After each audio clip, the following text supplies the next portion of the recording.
সুপ্রিয় ভিউয়ার্স, আন্তর্জাতিক সংবাদে সবাইকে স্বাগত। প্রথমে জানিয়ে দেব ইসরায়েল ফিলিস্তিন যুদ্ধের সর্বশেষ অথবা আপডেট সংবাদ, এরপর বিস্তারিত। জার্মান যুদ্ধজাহাজ থেকে মার্কিন MQ-9 রিপার ড্রোনকে সরাসরি গুলি। আরো জানিয়ে দেব পরমাণু যুদ্ধের ঝুঁকি নিয়ে পশ্চিমাদের সতর্ক করলেন পুতিন, সরাসরি তৃতীয় বিশ্বযুদ্ধ শুরু। গাজা যুদ্ধ দীর্ঘ হলে হাজার হাজার সেনা হামাস যুদ্ধে যোগ দিবে, জানালেন মার্কিন সেনা। ইসরায়েল 25,000-এর বেশি নারী শিশু হত্যা করেছে, জানালো যুক্তরাষ্ট্র। এবার হিজবুল্লাহর ভয়ে লেবানন সীমান্ত ছাড়ছে হাজার হাজার ইসরায়েল। ইসরায়েলি সেনাদের গুলিতে 7 জন প্রার্থী, 100-এর বেশি ফিলিস্তিন শহীদ, আহত 700। আরো জানিয়ে দেব ইসরায়েল ও সিরিয়া পাল্টাপাল্টি ক্ষেপণাস্ত্র হামলা। এবং সর্বশেষে জানিয়ে দেব আল্লাহু আকবার ধ্বনিতে ফিলিস্তিনি পক্ষে যুদ্ধ নেমেছে চেচেন যোদ্ধা। এতক্ষণ শুনছিলেন সংবাদ শিরোনাম, এখন বিস্তারিত। তবে অনুরোধ থাকবে এই ভিডিওটিতে একটি লাইক দিন এবং কমেন্টস করে জানিয়ে দিন আপনি কোন জেলা থেকে বা কোথা থেকে আমাদের সাথে যুক্ত রয়েছেন। এবং ইসরায়েল ফিলিস্তিন যুদ্ধের সর্বশেষ গুরুত্বপূর্ণ আপডেট সংবাদ হাতে পেতে চ্যানেলটি সাবস্ক্রাইব করে আমাদের সঙ্গে থাকুন। ধন্যবাদ। জার্মান যুদ্ধজাহাজ থেকে মার্কিন MQ-9 রিপার ড্রোন লক্ষ্য করে গুলি। লোহিত সাগরে অবস্থান করা জার্মানির একটি যুদ্ধজাহাজ থেকে আমেরিকার MQ-9 রিপার ড্রোন লক্ষ্য করে গুলি চালানো হয়েছে। জার্মান গণমাধ্যম সোমবার এই খবর দিয়ে বলেছে এটি ছিল ফেডরালি ফায়ার ঘটনা। লোহিত সাগরে অবস্থান করা জার্মানির জাহাজটি ইয়েমেন বিরোধী ইউরোপ কোয়ালিশন অংশে নিচ্ছিল। জার্মানি তার ইসরাইল পত্রিকা জানিয়েছে জার্মান জাহাজ থেকে মার্কিন ড্রোনকে লক্ষ্য করে দুটি ক্ষেপণাস্ত্র ছোড়া হয়, কিন্তু প্রযুক্তিগত ত্রুটির কারণে দুটি ক্ষেপণাস্ত্র সমুদ্রের দিকে গিয়ে পড়েছে। জার্মান ম্যাগাজিন বলছে মার্কিন ড্রোন লক্ষ্য করে জার্মানির যে যুদ্ধজাহাজ থেকে ক্ষেপণাস্ত্র ছোড়া হয়েছে সেটি চলতি মাসের প্রথম দিকে লোহিত সাগরে গিয়ে ইউরোপীয় জোটে অংশ নিয়েছে। লোহিত সাগরে ইহুদিবাদী ইসরায়েল জাহাজ কিংবা ইসরায়েলি অভিমুখে জাহাজের ইয়েমেন হুতি আনসারুল্লাহ আন্দোলন সংরক্ষিত সামরিক বাহিনী হামলা চালাচ্ছে। এই হামলা বন্ধ করার লক্ষ্যে আমেরিকা এবং ইউরোপ কয়েকটি দেশ গঠন করেছে। এর মধ্যে আমেরিকা, ব্রিটেন ইয়েমেন বিরুদ্ধে কয়েক দফা সামরিক আগ্রাসন চালিয়ে যাচ্ছে। ইয়েমেন সামরিক বাহিনী সুদৃঢ়ভাবে বলেছে আমেরিকা ব্রিটেনের আগ্রাসনে থামবে না যতক্ষণ পর্যন্ত ইসরায়েল গাজা আগ্রাসন বন্ধ না করবে। সূত্র পাস টুডে SIB। তৃতীয় বিশ্বযুদ্ধ হবে পরমাণু যুদ্ধ, ঝুঁকি নিয়ে পশ্চিমাদের সতর্ক করলেন পুতিন। তৃতীয় বিশ্বযুদ্ধ হলে তৃতীয় বিশ্বযুদ্ধ হবে পরমাণু যুদ্ধ, এটি সতর্ক করেছেন রুশ প্রেসিডেন্ট ভ্লাদিমির পুতিন। যদি তারা ইউক্রেন যুদ্ধের জন্য সেনা পাঠায় তবে তা হবে পরমাণু যুদ্ধ। বৃহস্পতিবার তিনি সতর্ক করে আরো বলেছেন মস্কোর কাছে পশ্চিমা লক্ষ্যবস্তু আঘাত করার মতো অস্ত্র রয়েছে। 1962 সালে কিউবায় মিসাইল ক্রাইসিসের পর ইউক্রেনের যুদ্ধের কারণে পশ্চিমাদের সঙ্গে মস্কোর সম্পর্ক সবচেয়ে খারাপ সময় পার করেছে। পুতিন এর আগে ন্যাটো রাশিয়ার সরাসরি সংঘর্ষের ঝুঁকির কথা বলেছেন। তবে বৃহস্পতিবার পরমাণু সতর্কতা ছিল তার সবচেয়ে স্পষ্ট বার্তা। আইন প্রণেত দেশের অন্যান্য আভিজাত্যের উদ্দেশ্যে পুতিন বলেছেন পশ্চিমারা রাশিয়াকে দুর্বল করতে উঠে পড়ে লেগেছে। রাশিয়া অভ্যন্তরীণ বিষয়ে পশ্চিমা নেতাদের হস্তক্ষেপ যে কতটা ভয়ঙ্কর হতে পারে সে হুঁশিয়ারি জানালেন পুতিন। সম্প্রতি ফরাসি প্রেসিডেন্ট এমানুয়েল ম্যাক্রো ইউক্রেন যুদ্ধে সেনা পাঠাতে বিষয়ে যে মন্তব্য করেছেন সেই প্রেক্ষিতে পরমাণু যুদ্ধে সতর্ক দিয়ে ভ্লাদিমির পুতিন এই সতর্কবার্তা উচ্চারণ করেছেন। তবে ন্যাটো সদস্যের সেনা পাঠানোর বিষয়টি দ্রুত প্রত্যাখ্যান করেছে মার্কিন যুক্তরাষ্ট্র, জার্মান, ব্রিটেন ও অন্যান্যরা। পুতিন বলেছেন অবশ্যই বুঝতে হবে যে আমাদের অস্ত্র আছে যা তাদের ভূখণ্ডে লক্ষ্যবস্তু আঘাত হানতে পারে। এই সব সত্যি পারমাণবিক অস্ত্রের ব্যবহার ও সভ্যতা ধ্বংসের পাশাপাশি সংঘর্ষের ঝুঁকি বাড়ায়। তারা কি তা বুঝতে পারছে না? সূত্র ইন্ডিয়া টুডে। গাজায় যুদ্ধ দীর্ঘ হলে ঝাঁকে ঝাঁকে মানুষ গাজায় যুদ্ধে যোগ দিবে, জানালো মার্কিন সেনা। জলদি যুদ্ধের সমাধান করা গেলে গাজায় সাধারণ মানুষকে হামাসে যোগ দিতে চাওয়া থেকে ঠেকানো যেতে পারে বলে মার্কিন প্রেসিডেন্ট বাইডেনের শীর্ষ সামরিক উপদেষ্টা একথা বলেছেন। গাজায় দীর্ঘ যুদ্ধের ঝুঁকি সম্পর্কে সতর্ক করেছেন যুক্তরাষ্ট্রের প্রেসিডেন্ট জো বাইডেনের শীর্ষ সামরিক উপদেষ্টা জেনারেল চার্লস কিউ ব্রাউন। জলদি যুদ্ধ অবস্থার সমাধান করার জন্য পক্ষে মধ্যে তিনি বলেছেন এতে গাজার সাধারণ মানুষ সাহায্য যোগ দিতে উদ্যুক্ত না থেকে ঠেকানো যেতে পারে। তিনি বলেছেন যত দ্রুত আপনি বৈরিতার অবসান ঘটাতে পারবেন ততই আপনাকে বেসামরিক নাগরিকের হামাসের সদস্যে পরিণত হওয়ার নিয়ে কম চিন্তা করতে হবে। হামাসকে সম্পূর্ণ ধ্বংস করার যে সংকল্প ইসরায়েল নিয়েছে সেটি অনেক বড় একটি লক্ষ্য বলে মন্তব্য করেছেন ব্রাউন। 2006 সালে গণতান্ত্রিক নির্বাচনে জয় হয়ে গাজা শাসন করেছে হামাস। হামাসের শীর্ষ নেতারা ইসরায়েলের নিশানা বলে ব্রাউন উল্লেখ করেছেন। তবে এই লক্ষ্য আরো জলদি অর্জন করা সম্ভব বলে মনে করেন তিনি। ব্রাউন সাংবাদিকদের বলেছেন তার বিশ্বাস এই সংঘর্ষ যত দীর্ঘস্থায়ী হবে পরিস্থিতি তত বেশি জটিল হয়ে উঠবে। গাজায় 1 মাস ধরে চলা যুদ্ধ নিয়ে এই প্রথম এমন বিস্তারিত মন্তব্য করলেন তিনি। সূত্র ইন্ডিয়া টুডে। ইসরায়েল 25,000-এর বেশি নারী শিশুকে হত্যা করেছে জানালো যুক্তরাষ্ট্র।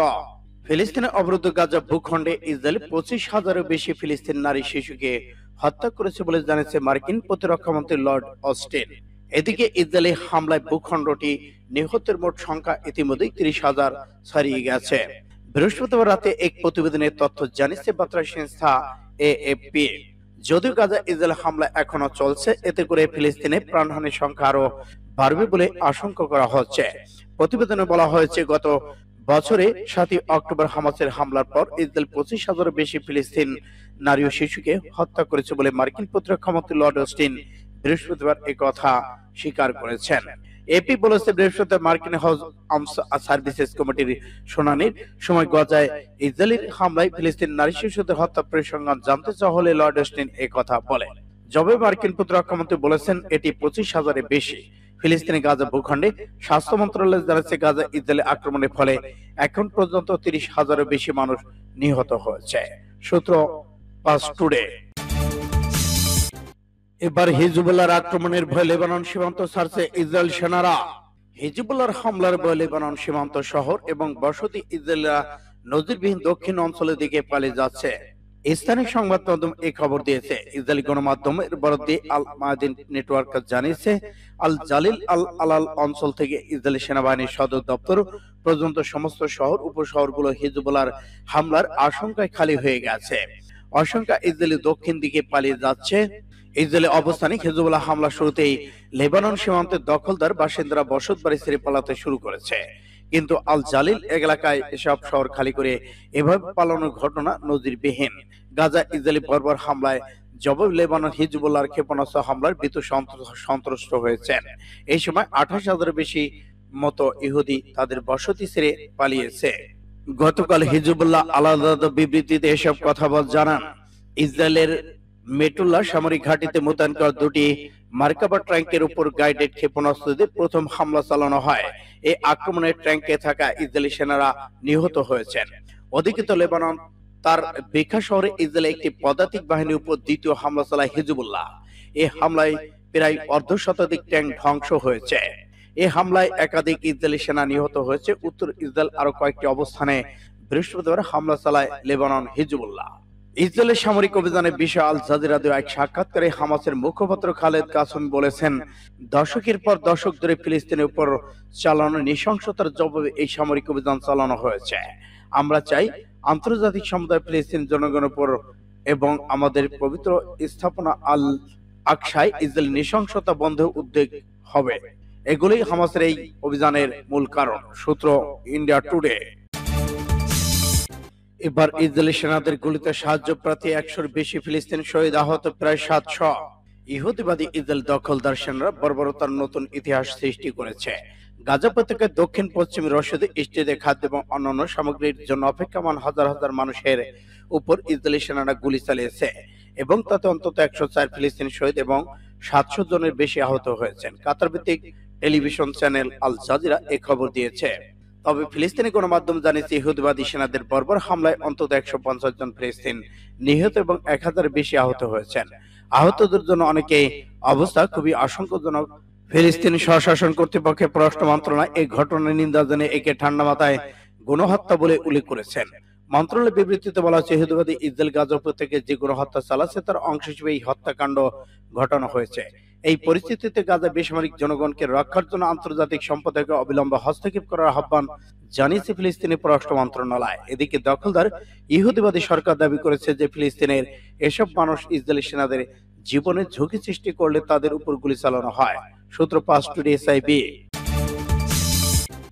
ইসরায়েলের সাথে সিরিয়ার ভয়াবহ যুদ্ধ শুরু, গোলান মালভূমি থেকে ভয়াবহ হামলা। ইহুদিবাদী ইসরায়েল আবার সিরিয়ার রাজধানী দামেস্কে উৎকণ্ঠে ক্ষেপণাস্ত্র হামলা চালিয়েছে। এর ফলে পাল্টাপাল্টি হামলা শুরু হয়েছে। ইসরায়েলের সাথে সরাসরি যুদ্ধ ঘোষণা করলো সিরিয়া। গোলান মালভূমি থেকে রাজধানী দামেস্কে লক্ষ্য করে ক্ষেপণাস্ত্র ছোড়া হয়েছে। সিরিয়ার সামরিক সূত্রে ভারতীয় তারা রাষ্ট্রীয় বার্তা সংস্থা সানায় তথ্য নিশ্চিত করেছেন। ওই সূত্র বলছে স্থানীয় সময় রাত 9টা থেকে 35 মিনিট ইহুদিবাদী ইসরায়েল এই হামলা চালায়। তবে সিরিয়ার বিমান প্রতিরক্ষা বাহিনী বেশিরভাগ ক্ষেপণাস্ত্র ভূপাতিত করতে সক্ষম হয়েছে। ক্ষেপণাস্ত্র হামলা ভূপাতিত করে পাল্টাপাল্টি হামলা চালিয়েছে সিরিয়া। ব্রিটেন ভিত্তিক কথিত মানবাধিকার সংস্থা সিরিয়ার অবজারভেটিভ ফর হিউম্যান রাইটস জানিয়েছে ইসরায়েলি ছোড়া ক্ষেপণাস্ত্র রাজধানী দামেস্কের কাছে দুটি স্থানে আঘাত এনেছে। সিরিয়ায় উগ্র সন্ত্রাসবাদী গোষ্ঠী দায়েশ পরাজিত হওয়ার পর থেকে ইহুদিবাদী ইসরায়েল সিরিয়ার উপর প্রায় আগ্রাসন চালিয়ে আসছে। পর্যবেক্ষক মহল মনে করে দায়েশ সন্ত্রাসীরা লেলি দিয়ে পশ্চিমা সাম্রাজ্যবাদী শক্তি ইহুদিবাদী ইসরায়েল যে লক্ষ্য অর্জন করতে চেয়েছিল তা ব্যর্থ করার প্রতিশোধ নেওয়া হচ্ছে। সূত্র পাস টুডে। ফিলিস্তিনের পক্ষে যুদ্ধে নামলো 50,000 চেচেন যোদ্ধা। রাশিয়ার প্রেসিডেন্ট ভ্লাদিমির পুতিনের বন্ধু এবং চেচনিয়া রিপাবলিকান প্রধান রমজান কাদিরভ ইসরায়েল হামাস সংঘাত নিয়ে মুখ খুলেছেন। তিনি এই দ্বন্দ্ব শেষ করার জন্য ফিলিস্তিনের শান্তিরক্ষী দল পাঠাতে প্রস্তুত আছেন বলে জানিয়েছেন। তিনি বলেছেন, ইতিপূর্বে 50,000 যোদ্ধা ফিলিস্তিনি পক্ষে যুদ্ধ করতে প্রস্তুত রয়েছেন এবং তাদের ইতিমধ্যেই পাশ করা হয়েছে। কারণ ইসরায়েল তাদের জমি নিয়ে তাদের আলাদা রেখেছে, তাদের কোনো বাক স্বাধীনতা নেই। আজ আমি এই যুদ্ধের বিরোধিতা করছি এবং সবাইকে এর পরিসমাপ্তি টানার অনুরোধ জানাচ্ছে। এই যুদ্ধ বন্ধ না হলে তা সারা বিশ্বে ছড়িয়ে পড়বে। নিজের টেলিগ্রাম চ্যানেল সোমবার এই বার্তা দিয়েছেন চেচেন নেতা রমজান কাদিরভ। এ সময় তিনি বলেছেন, জেরুজালেম থেকে অদূরে তার বাবার স্মৃতির উদ্দেশ্যে নির্মিত একটি মসজিদে রকেট হামলা হয়েছে। তিনি উভয় পক্ষকে মসজিদে হামলা না করার বিশেষ আহ্বান জানান। তিনি বলেছেন, আমি আবারও সব মুসলিম নাগরিক আমাদের রাষ্ট্রের প্রতি সত্যের পক্ষে দাঁড়ানোর অনুরোধ জানাচ্ছে, অথবা আমাদের সেখানে শান্তিরক্ষী পাঠান যেতে দেওয়া হোক। আমরা ঠিক করে দেব কারা সঠিক এবং ভুল। যারা যুদ্ধ চালিয়ে যেতে চায় তাদেরকে পরমাণু বোমা মেরে উড়িয়ে দেওয়া হবে বলে ঘোষণা দিয়েছেন চেচেন নেতা রমজান কাদিরভ। সূত্র পাস টুডে।